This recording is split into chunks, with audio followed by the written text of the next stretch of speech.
Bismillahirrahmanirrahim. Assalamualaikum warahmatullahi wabarakatuh. Alhamdulillahi wa kafa wassalatu wassalamu ala nabiyyil mustafa wa ala alihi wa ashabihi ahli sidqi wal wafa. Nahmaduhu subhanahu ala jazili in'amihi haqqa hamdihi wa nashkuruhu subhanahu ala jazili fadlihi haqqa syukrihi. Subhanaka la ilma lana illa ma 'allamtana innaka antal alimul hakim. Allahumma anfa'na bima 'allamtana wa 'allimna ma yanfa'una wa barik lana fi ma 'allamtana wa zidna ilman.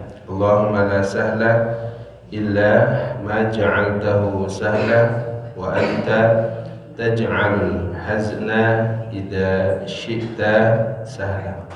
Hadirin jamaah salat subuh rahimani wa rahimakumullah. Alhamdulillah, bersyukur kita kepada Allah Jalla wa Ala atas limpahan nikmat yang Allah karuniakan kepada kita. Hari ini hari Sabtu, kita masih berada di bulan Syawal. Semoga sebagaimana namanya, Syawal artinya zada wa tafa'a, bertambah baiknya, bertambah meninggi pahalanya dan juga ibadahnya. Dan tadi disampaikan oleh Bapak Haji Dodo bahwa ini nama pengajiannya jitu. Sudah ada jihad, sudah ada jitu. Nanti ada jimat. Jadi jimat jitu jihad. Nah, jimat jitu jihad. Jadi harus ada satu masjid lagi digabung. Jadi jimat jitu jihad. Jimat ngaji Jumat, jitu ngaji Sabtu, jihad ngaji Ahad. Kalau ngaji Senin, Jinin. Enak ya. Kumaha ada damang Bapak Ibu?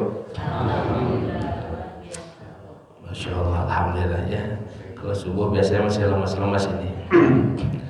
Insya Allah mudah-mudahan di bulan ini bertambah kebaikan kita, bertambah keberkahan kita, dan mudah-mudahan Ramadan yang merupakan bulan di mana kita di-training oleh Allah Subhanahu wa taala menghasilkan pribadi-pribadi yang baru, yang lebih baik, yang lebih tertata hatinya, terjaga lisannya, terjaga pikirannya, terjaga akhlaknya, terjaga sikapnya, makin santun, makin mulia di sisi Allah dan juga di sisi manusia. Amin ya rabbal alamin.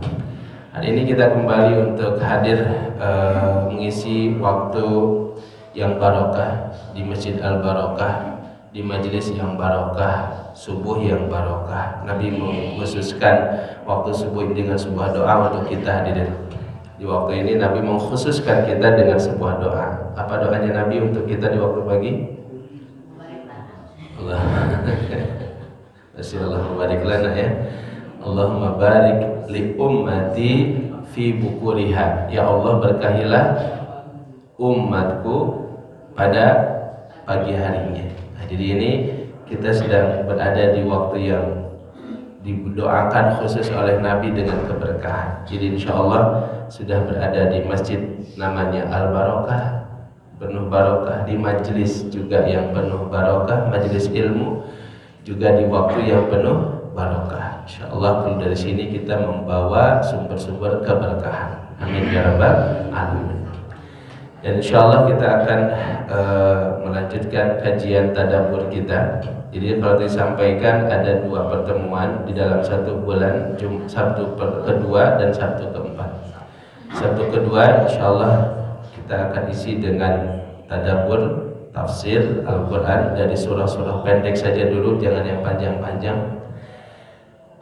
Dan yang kedua nanti di Sabtu yang keempat akan diisi dengan sirah nabawiyah. Dan kita akan bahas dari mulai 24 jam bersama Rasul Sallallahu Alaihi Wasallam.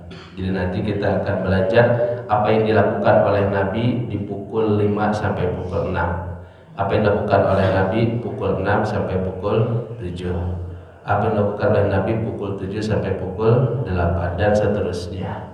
Tentu bukan berarti di zaman itu sudah ada jam, belum.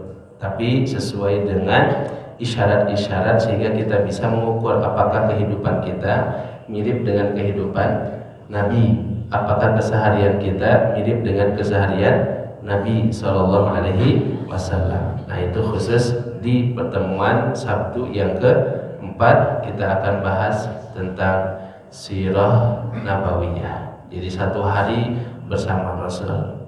Kalau satu hari itu ada 24 jam. Kalau satu pertemuannya 1 jam, berarti butuh berapa pertemuan? 24 pertemuan. Nah, mudah-mudahan masih ada umurnya ini Bapak Ibu. Kalau saya insya Allah masih ada umurnya ya, insya Allah. Amin ya rabbal alamin. Adapun hari ini kita akan belajar tafsir.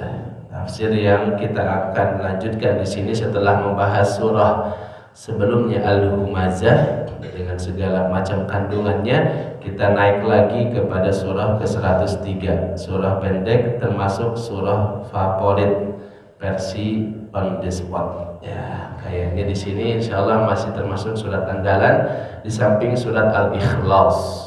Ya. Kalau Al-Ikhlas sudah paling ikhlas aja bacanya. Nah, sekarang kita masuk surah Al-Asr. Surah apa Pak? Al-Asr. Ada Al-Asr, ada An-Nasr. Al-Asr wal Asri. Kalau An-Nasr idza jaa nasrullah. Kalau ini sekarang kita belajar apa? Al-Asr. Kita baca bareng-bareng. A'udzu billahi minasy syaithanir rajim. Bismillahirrahmanirrahim. Wal 'asr innal insana lafi khusr illal ladzina amanu wa 'amilus salihati wa tawassaw bil haqqi wa tawassaw bis sabr. Ada yang tidak hafal? Pertanyaannya bukan ada yang hafal, ada yang tidak hafal. Insyaallah sejak kecil ya Pak ya. Masih ingat gak dulu waktu kecil?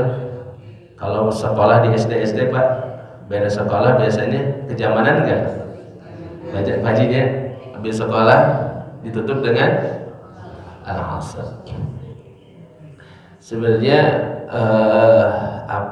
di zaman Nabi dulu modelnya enggak begitu. Karena memang belum ada kelas-kelas begitu gitu kan.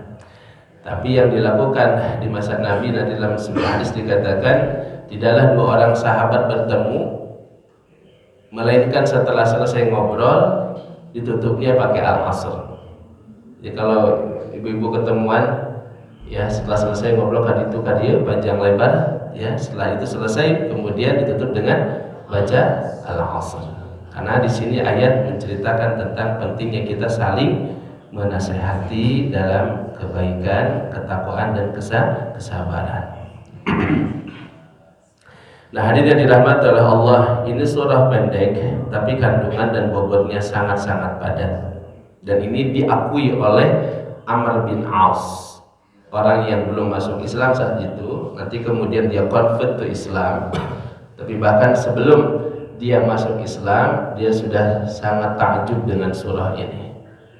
Dia sangat takjub dengan surah Al-Asr, dan ketika nanti dia ketemu dengan Musailamah Al-Kadzdzab, seorang nabi palsu, dia ceritakan bahwa aku mendengar Muhammad mendapatkan wahyu disebut dengan Al-Asr, pendek tapi padat kandungannya. Lalu kata Musailamah Al-Kadzdzab, aku juga punya kalau untuk itu. Nah, wahyunya Musailamah kayak bagaimana? Nah, nanti kita masuk. Tapi setelah mendengar wahyu yang turun dari Musailamah, Amr bin As malah ketawa-ketawa.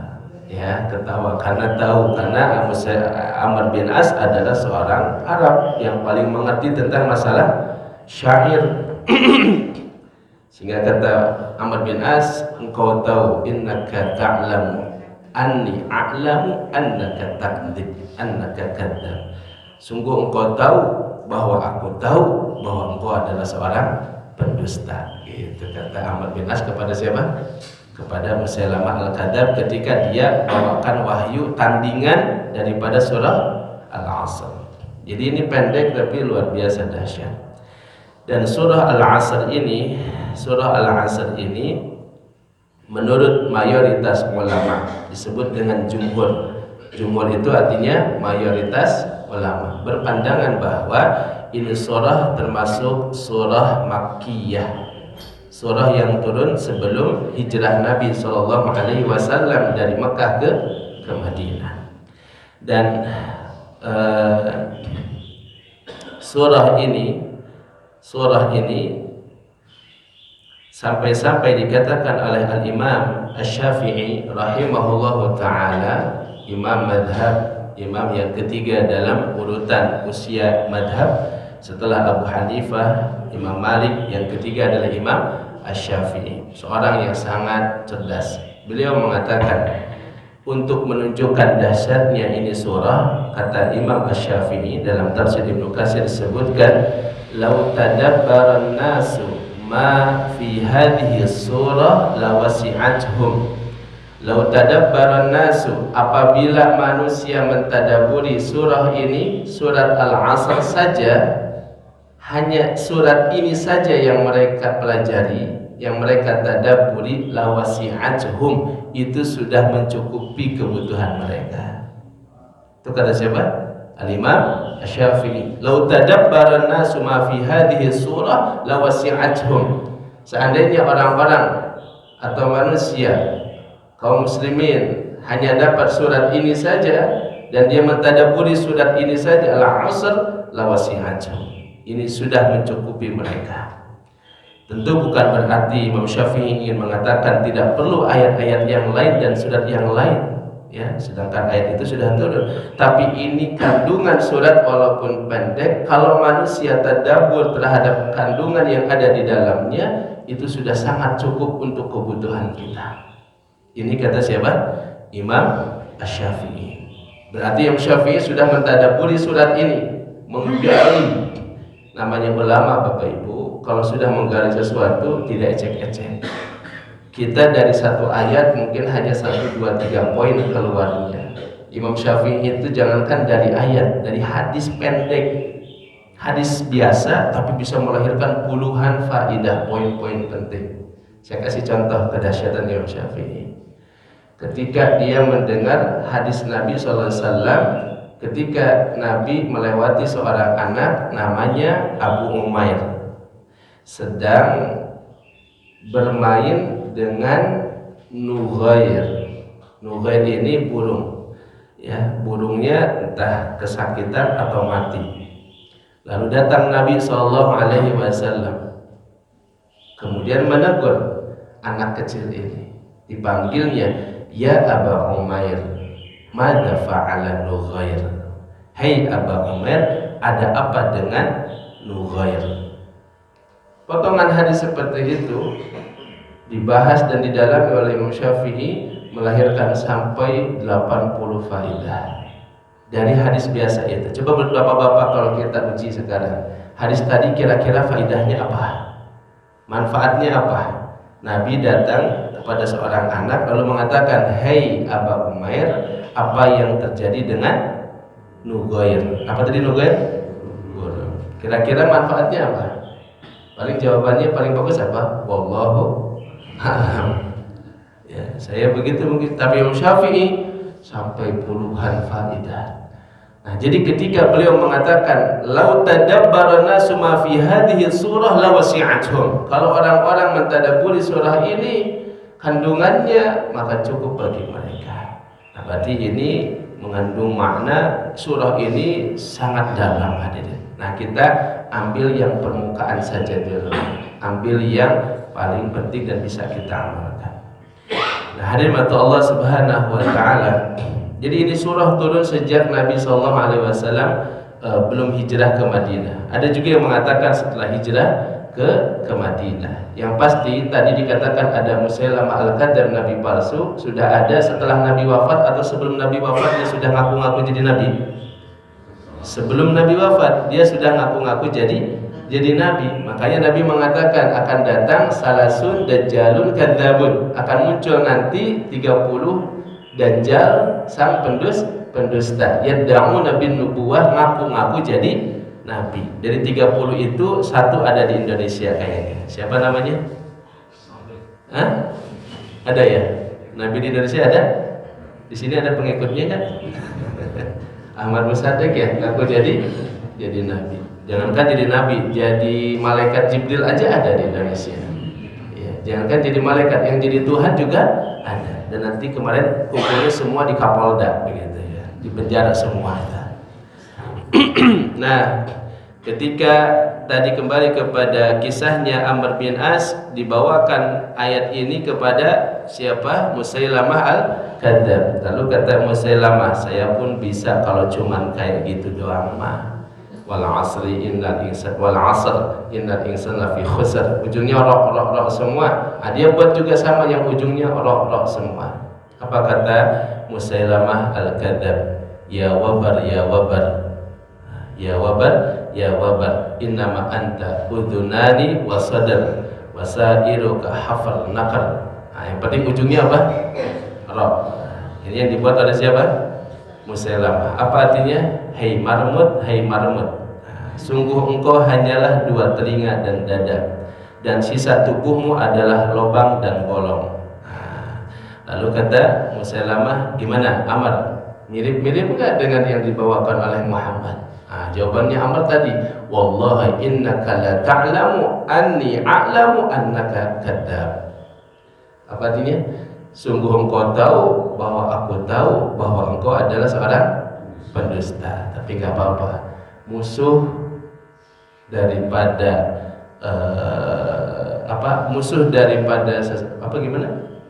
musuh itu adalah, jadi dia Muhammad adalah musuhku dan musuhmu. Jadi karena dia musuh kita ya kita anggap benar aja dulu lah. Ya, nah ini pengakuan siapa? Amr bin As. Tadi ceritakan ketika dia masuk Islam.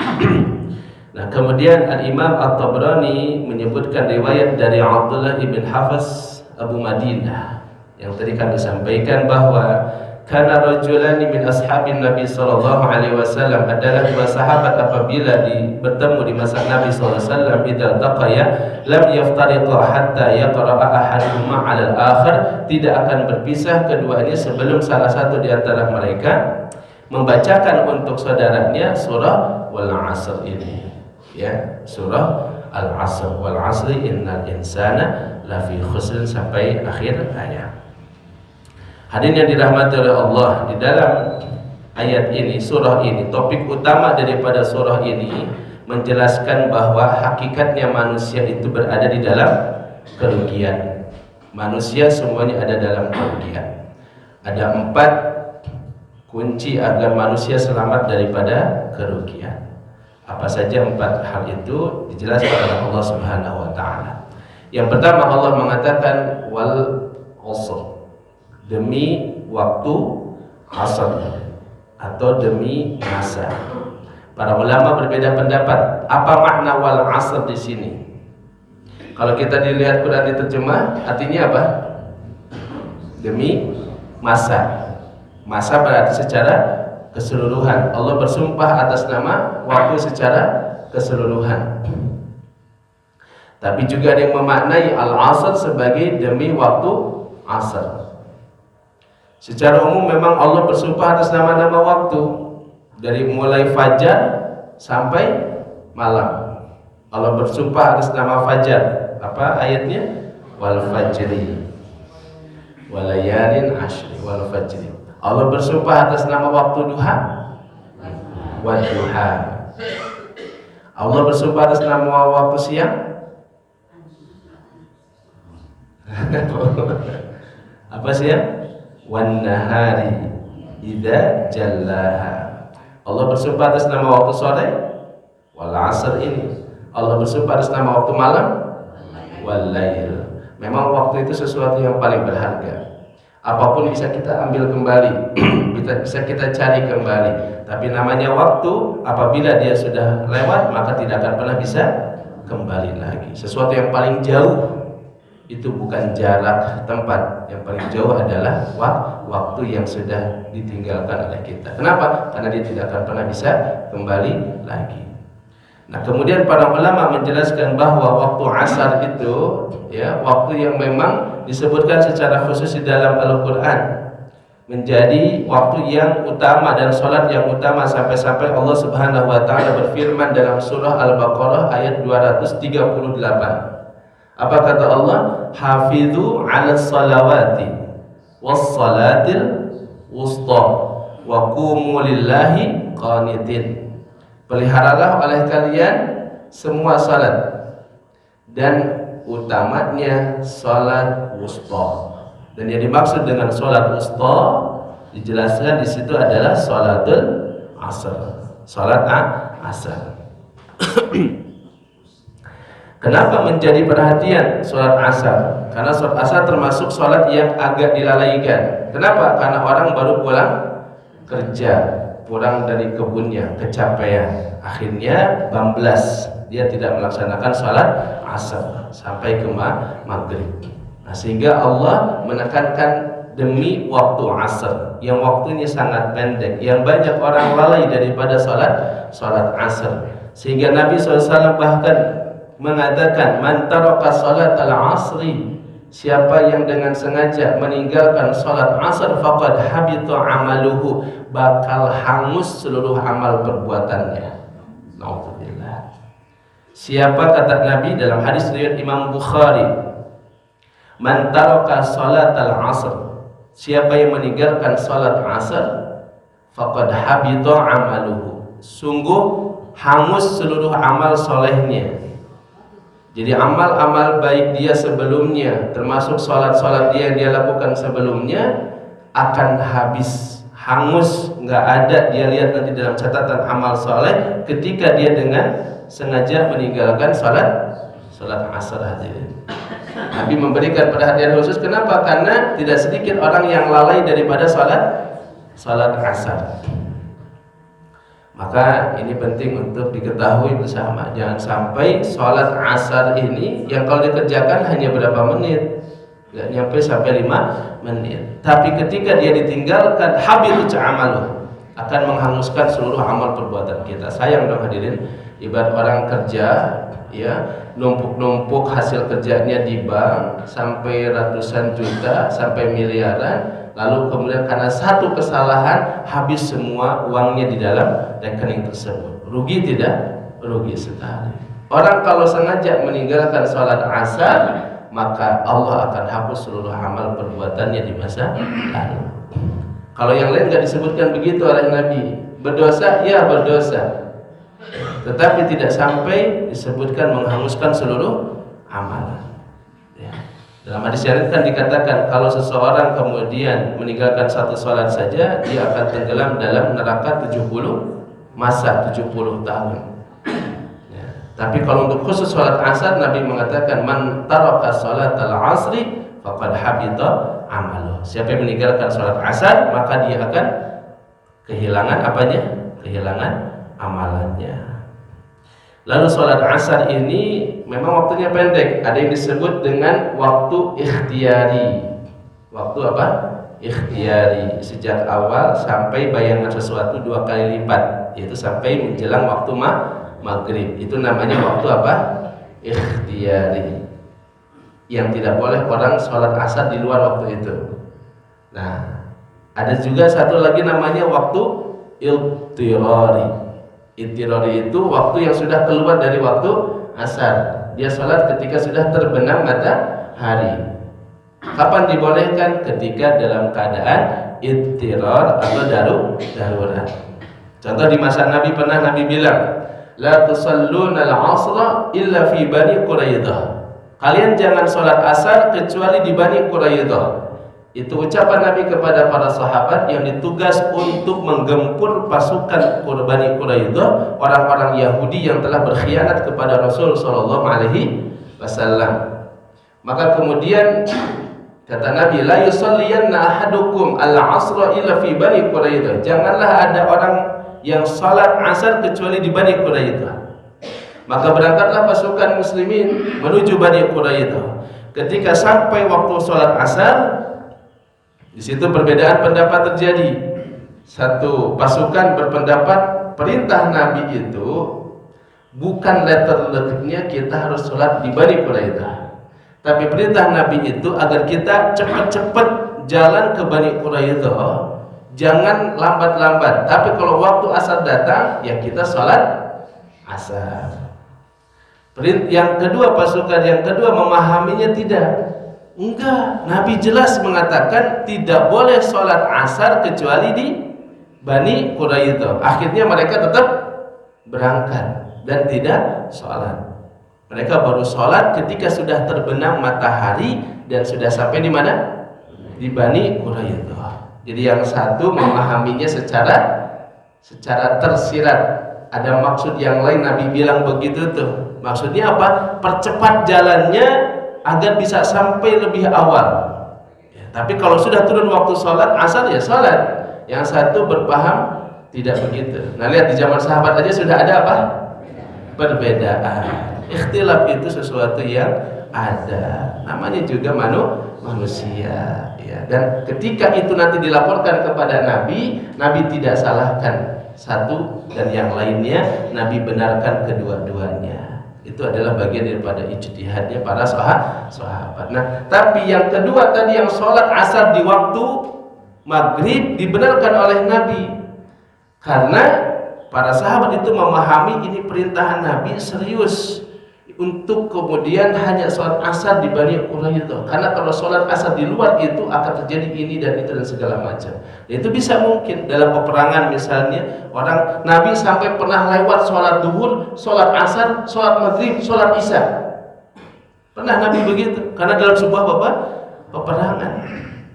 Kalau kita mungkin tidak lewat duhur lewat, asar lewat, baru sholat asar dan duhur di waktu isya. Ada yang begitu nggak? Kira-kira apa yang menyebabkannya? Lagi perang di mana hadirin? ya, maka tidak boleh kita. Dan boleh nggak duhur asar dibawa ke maghrib? Boleh tidak? Nggak boleh. Ya, nggak boleh ada jamak antara asar dengan maghrib. Yang boleh jamak apa? Duhur, asar, kemudian maghrib, isya, kemudian subuh jangan dengan duha hadirin ya.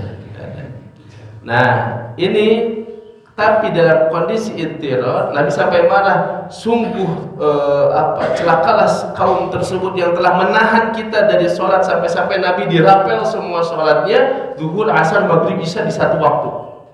Tapi karena kondisi apa namanya darurat misalnya, itu diperbolehkan. Lalu hadirin yang dirahmati oleh Allah, yang disebut dengan wal asri tadi sekali lagi adalah yang lebih dijelaskan oleh para ulama, maknanya demi waktu asar, walaupun juga ulama yang lain mengatakan bukan hanya waktu asar tapi waktu secara umum. Tetapi menunjukkan bahwa waktu yang Allah bersumpah di dalamnya tentang kehidupan kita itu begitu singkat dan pendek. Dari subuh sampai maghrib, maka Allah gambarkan waktu kita hanya seperti dari asar sampai ke maghrib. Dan apalagi umatnya Nabi. Gini hadirin, secara keseluruhan umur bumi ini pendek sekali dibandingkan umur akhirat. Coba bayangkan, umur akhirat itu di padang mahsyar saja 50.000 tahun. Itu di padang mahsyar. Belum melewati fase-fase kehidupan berikutnya.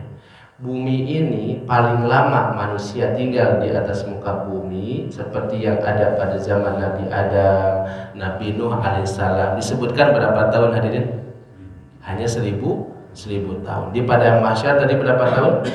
50.000 tahun. Jadi sangat singkat dan pendek. Apalagi umur umat Nabi Muhammad yang kata Nabi, "A'maru ummati ma baina sittin ila satin." Umur umatku itu paling banyak antara 60 sampai 70. Paling banter bukan paling banyak.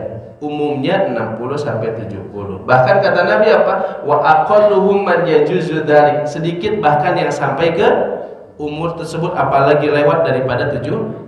Kalau sudah lewat dari 70 sudah masuk masa-masa bonus hadirin. Sudah dikasih bonus sama Allah. Berarti itu kasih sayang Allah kepada hambanya.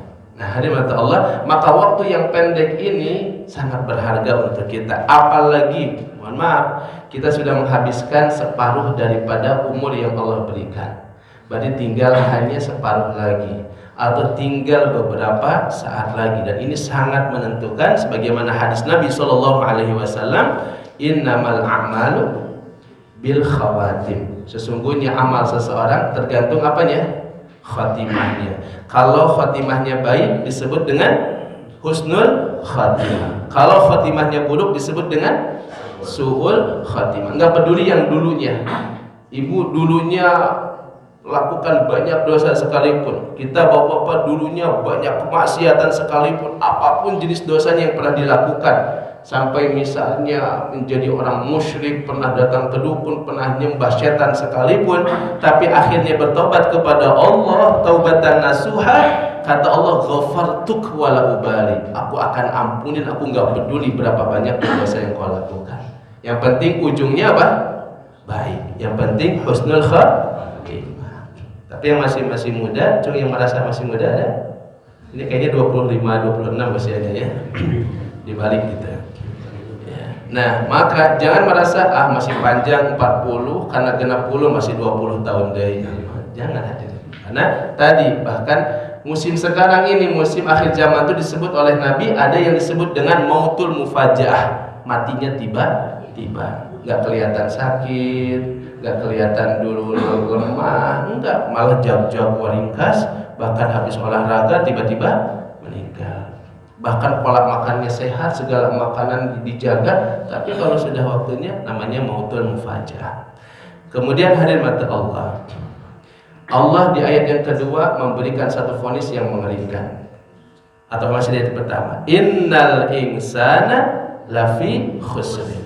Sesungguhnya manusia, ini kalau kita lukiskan nih, dituliskan, bayangkan saja, Allah memberikan satu vonis yang mengerikan sesungguhnya dengan kalimat-kalimat taukid. Allah mengatakan innal insana lafi khusrin. Ini kalau Allah mengatakan manusia rugi, itu sudah cukup membuat khawatir kita bahwa manusia itu rugi, itu sudah cukup.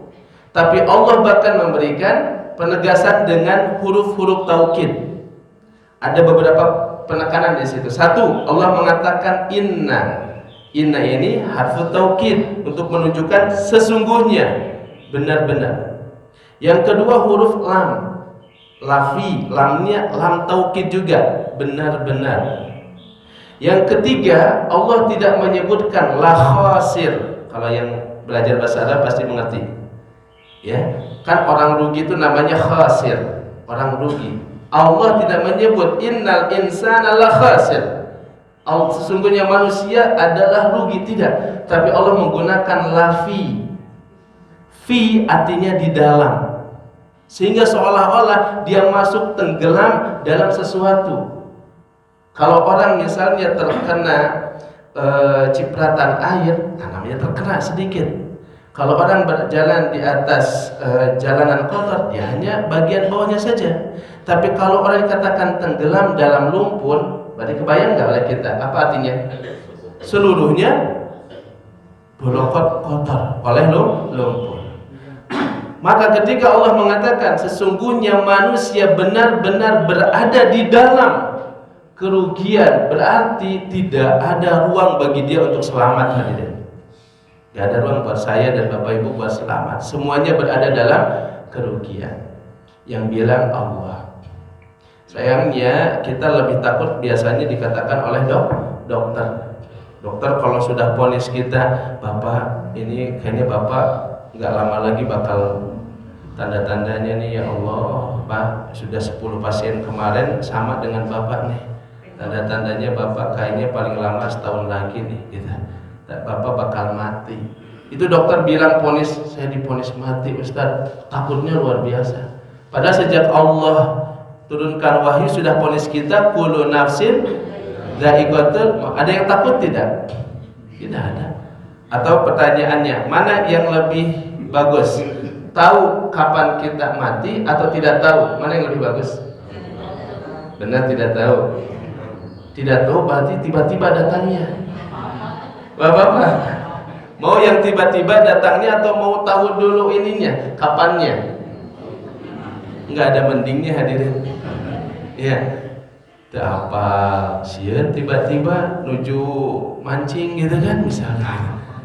Ya, tahu juga khawatir, takut, ya, karena diponis oleh dokter ketakutan, ya, nggak diponis tiba-tiba. Allah sudah menetapkan bahwa kita akan datang ajal kita tanpa pandang waktu, tanpa pandang tempat. Nah, yang disinilah para ulama menjelaskan bahwa manusia berada di dalam kerugian. Allah ponis itu, sehingga nggak akan pernah kita sukses hadirin kalau tidak kembali kepada petunjuk agama, petunjuk Al-Quran. Yang bilang Allah, yang bilang adalah Allah Subhanahu wa Ta'ala yang maha mengetahui tentang kebaikan buat manusia. Jadi manusia tidak akan pernah meraih kebaikan. Manusia akan selalu merasa rugi apabila tidak kembali kepada 4 rumus yang diberikan oleh Allah Subhanahu wa Ta'ala ini. Maka kemudian para ulama juga menambahkan penjelasan makna khusrin itu pakai tanwin. Innal insana lafi khusrin. Ini kalau kita pernah belajar bahasa Arab, maka akan lebih mendalam kandungan ini. Khusrin itu pakai tanwin, 2 maknanya. Litanwi itu menunjukkan segala jenis kerugian. Pasti kita akan diserang tuh dari depan, belakang, kanan, kiri, atas, bawah. Jadi tadi kalau tenggelam dalam lumpur, habis kita oleh semuanya, gak tersisa sekali. Lita'dzim yang kedua untuk menunjukkan apa? Kerugian yang sangat besar. Kerugian yang sangat besar. Jadi orang-orang yang hidupnya jauh dari agama, Allah ponis sebagai orang-orang yang lafi khusrin. Maka kemudian apa yang membuat seseorang bisa selamat? Allah katakan 4 hal kuncinya. Illal ladzina amanu.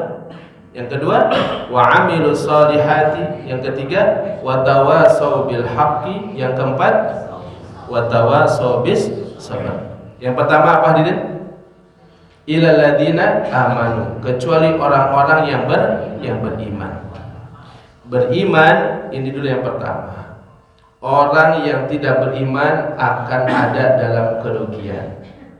Jangan pandang secara dengan kacamata yang keliru. Kita melihat orang yang tidak beriman tapi hidupnya kita bilang sukses. Enggak ada rumus sukses dalam pandangan Allah bagi orang yang tidak beriman. Tapi Ustaz hidupnya mewah, hidupnya senang, semua kebutuhannya dicukupi, semua keinginannya terwujud, dia bisa mendapatkan semua yang dia inginkan. Nah, maka disitulah kita jangan keliru memandang kesuksesan hadirin. Karena bahkan Allah dalam surah Al-An'am memang membuka bagi orang-orang tersebut fatahna abwaba kulli syai'. Kami bukakan kepada mereka semua pintu-pintu dunia. Bagi orang-orang yang kemudian dia ingkar kepada Allah, memang oleh Allah dibukakan semua pintu dunia. Itu surah Al-An'am. Ya. Yang kita kenal dalam hadis disebut dengan istilah apa? Istidraj. Beda dengan orang beriman. Yang dibukakan oleh untuk orang beriman apa? Bukan pintu dunia yang dibukakan. La fatahna alaihim barakatin minas sama'i wal ardh. Kalau untuk ahlul iman, orang beriman yang dibukakan oleh Allah bukan dunia, tapi pintu-pintu keberkahan dari langit dan bumi. Beda antara pintu keberkahan dengan pintu-pintu dunia. Punya rumah itu dunia, tapi rumah jadi tempat ibadah itu barokah namanya. Punya rezeki dipakai hura-hura itu dunia, tapi rezeki dipakai ibadah itu baru barokah namanya. Anak ya itu adalah pemberian, tapi ketika anak durhaka ya itu berarti bukan anak yang barokah dan seterusnya. Yang Allah akan berikan kepada orang yang beriman bukan hanya sekedar dunia, tapi keberkahan dari langit dan dari bumi. Syaratnya apa? Beriman. Artinya apa beriman? Beriman makna yang paling menyendiri daripada iman, artinya kita beriman kepada yang gaib. Karena yang membedakan kita dengan orang kafir itu di situ Bapak Ibu. Orang kafir tidak percaya adanya surga dan neraka. Kita yakin adanya surga dan neraka. Kenapa? Ya, karena surga dan neraka tidak terlihat bagi mereka. Bohong, itu cuma utopis saja, khayalan saja. Kita yakin, itu yang membedakan. Kita yakin akan adanya hari kebangkitan. Sedangkan orang kafir tidak. Kenapa? Karena itu sifatnya gaib. Kita yakin akan adanya hari pembalasan dan seterusnya, itu sesuatu yang gaib. Itu secara umum keimanan. Tapi secara lebih luas, makna iman itu bisa amalan zahir, bisa amalan batin. Amalan batin artinya apa? Tidak berharap kecuali hanya kepada Allah. Tidak bergantung kecuali hanya kepada Allah. Tidak bersandar kecuali hanya kepada Allah. Tidak takut kecuali hanya kepada Allah. Itu amalan apa? Batin. Amalan zahir, Nabi SAW mengatakan al-iman bid'un wa sab'una syu'bah. Iman itu 70 lebih cabang. Cabang paling rendahnya menghilangkan duri di jalanan. Itu bagian dari iman. Jadi kalau sekarang kita lihat di masjid ini ada sampah, kemudian kita ambil, kita buang, itu bagian daripada iman. Ya. Kemudian kita membantu orang yang sedang kesulitan.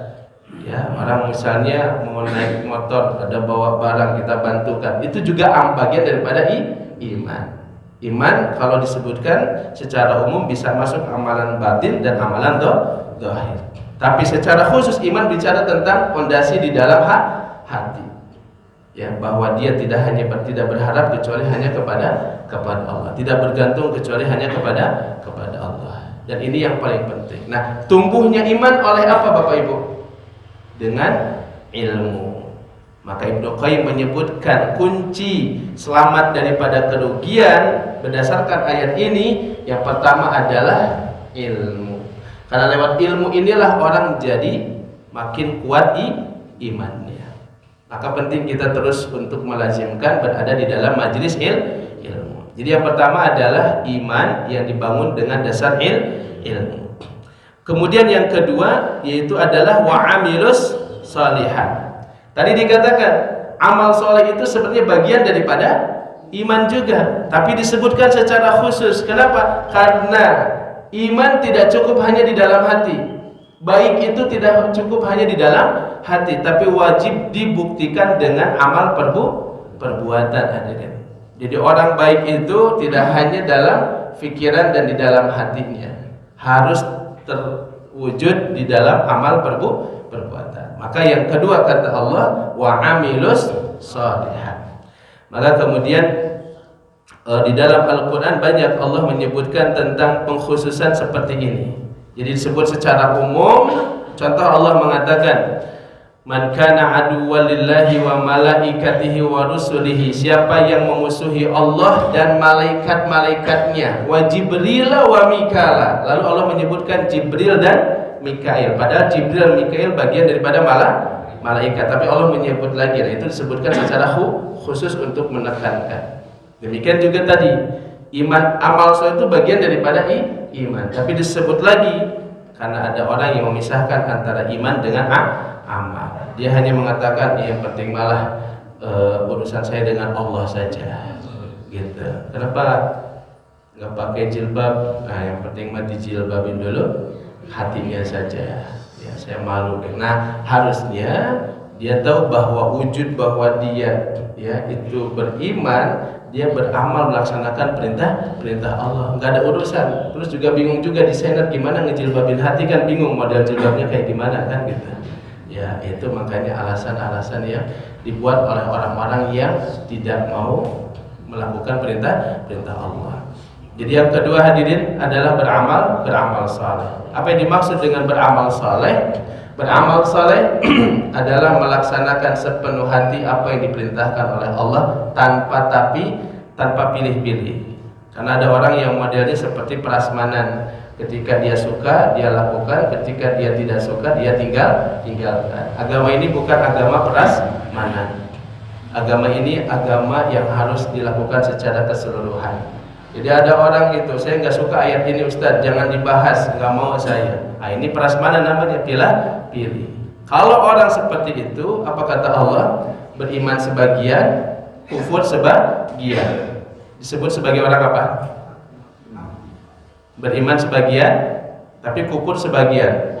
Apa disebut sebagian-sebagian? Disebutnya apa dalam Al-Quran? Disebutnya ulaika humul kafiruna haqqan. Bahkan orang yang kafir sesungguhnya. Jadi nggak ada di pertengahan, itu nggak ada. Harus ambil sikap yang kanan atau kiri, jalan ashabul yamin atau ashabus shimal, nggak boleh ada ya satu tempat di antara dua tempat, tidak ada.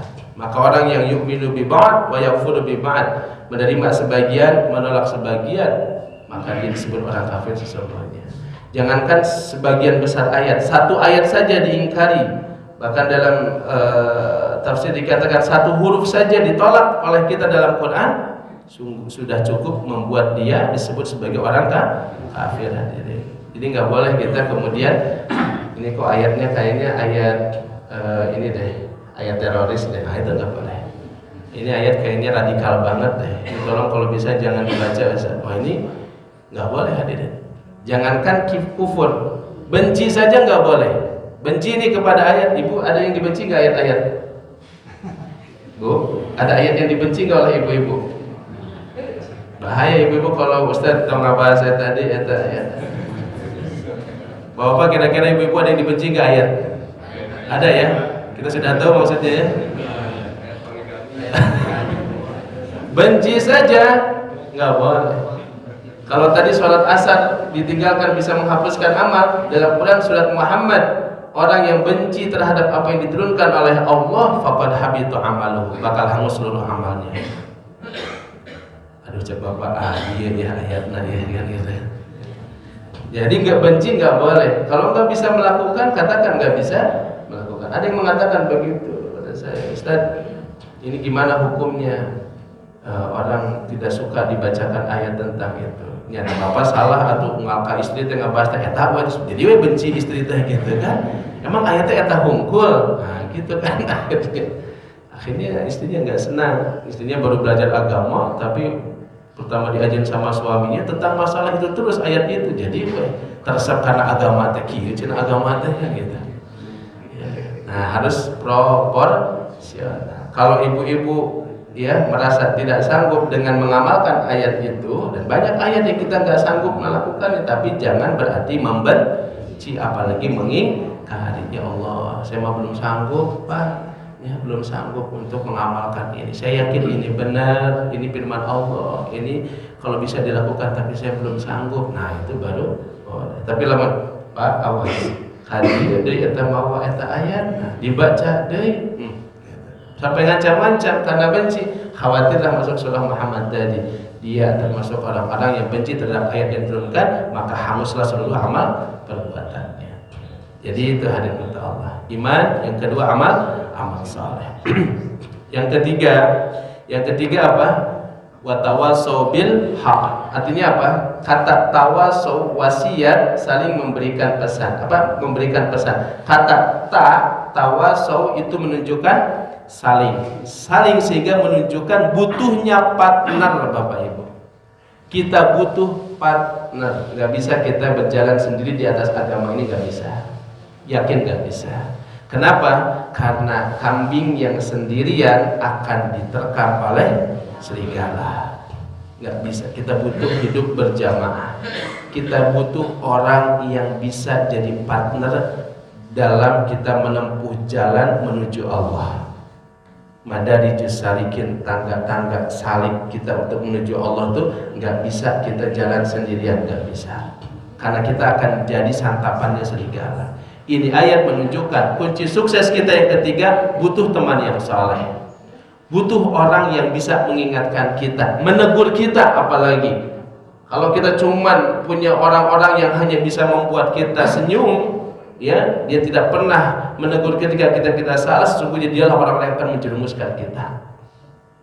Jadi ayat ini secara pasti mengatakan, carilah teman yang saleh, carilah kawan yang saleh. Kalau engkau melihat dia, mengingatkanmu tentang akhirat, kata Umar. Ya kalau engkau ngobrol dengan dia, menambah semangatmu untuk beribadah. Perlu dengan seperti itu. Apalagi di saat-saat kita futur, saat-saat kita down, saat-saat kita tidak semangat ibadah. Jangan malah cari teman-teman yang sama-sama lagi futur, ya. Sudah tidak semangat, lagi malas. Wah, sahanya si bapak sahan sok kieu teh sarwana gitu kan. Akhirnya dicari sama dia, ngobrol itu tanpa putur, lagi turun. Jadinya apa? Nyungsep gitu kan. makin buruk hadirin. Maka kata Nabi sudah mengisyaratkan likulli amalin syirrah wa likulli syirratin fatrah. Ada masa syirrah lagi semangat, Masya Allah, nu biasa tara maca Quran jadi maca Quran one day one juz, lagi semangat ya, sampai 1 bulan khatam Al-Quran lagi semangat. Tapi ada masa apa?